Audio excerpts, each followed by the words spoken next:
Hi friends, అందరు బాగున్నారండి. ఈరోజు మా అమ్మ వాళ్ళ ఇంటికి వచ్చామండి. మా చెల్లెలు ఈరోజు సగ్గుబియ్యం వడలు చేస్తుందండి. దానికోసమని మేము ప్రిపేర్ చేస్తున్నాము. ఈ ఆలుగడ్డతో అండి ఫస్ట్ బంగాళదుంపలు ఉడికించుకొని వాటి పొట్టు తీసి ఇట్లా మెత్తగా మెదుపుకోవాలండి. కొంచెం తీసి ఇట్లా మెత్తగా నూనె మెదుపుకున్న తర్వాత సన్నగా కట్ చేసిన ఉల్లిపాయలండి, తర్వాత పచ్చిమిర్చి అండి, అది కూడా సన్నగా తురుముకోవాలి. ఈ పచ్చిమిర్చి వేసుకోవాలి.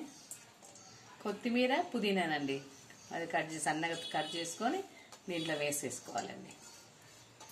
ఇంతే. తర్వాత నేను మొత్తం మిక్సీ కొద్దిగా అంతా ఒక హాఫ్ టీ స్పూను జీలకర్ర అండి, హాఫ్ టీ స్పూన్ జీలకర్ర వేసుకోవాలి.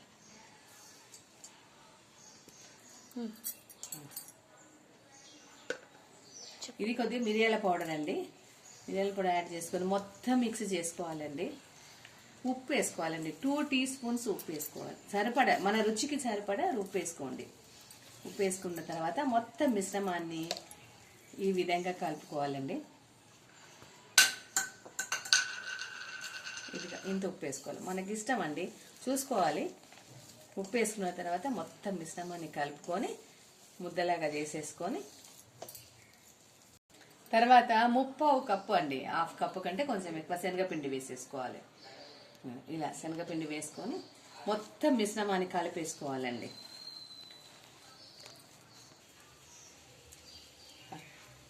ఇదిగోండి, ఆ మిశ్రమం ముద్ద కట్టిన తర్వాత ఈ విధంగా తయారవుతుందండి. దాంతో ఇలా ముద్దలాగా తీసుకొని ఇలా ఒత్తుకొని ఇలా నూనెలో వేసుకోవడం.